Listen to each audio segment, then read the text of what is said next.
समजा तुमचा पगार 10,000 रुपये आहे आणि हा 10,000 रुपयाचा पगार 1,00,000 रुपये झाला. पहिले 10,000 मध्ये तुम्ही तुमचं घर खर्च सगळं भागवत होतात.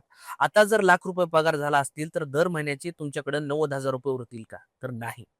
व्यावसायिकांचं सुद्धा त्याच पद्धतीनं होतं. दरवेळेस आपण मोठी स्वप्न बघतो, की मोठा सेल कसा होईल? मी ह्या महिन्यामध्ये माझं हे टार्गेट कसं अचीव्ह करेल आणि आपलं उत्पन्न वाढवण्याच्या मागे आपण धावत असतो. पण खरंच आपल्या हातामध्ये प्रॉफिट उरतो का? आपला जेवढं काही आपलं उत्पन्न येतं, सगळं काही आपलं स्केलिंगवर म्हणजे ग्रोथवर आपण खर्च करतो. पण खऱ्या अर्थानं प्रॉफिट आपल्या हातामध्ये काहीच उरत नाही.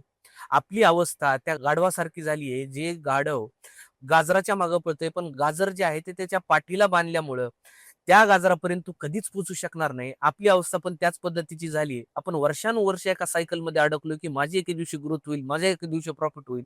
पण ज्या दिवशी आपला प्रॉफिट होतो, आपल्याला नफा होतो, आपलं उत्पन्न वाढतं, त्या दिवशी आपला ते सगळं काही खर्च झालेलं असतं.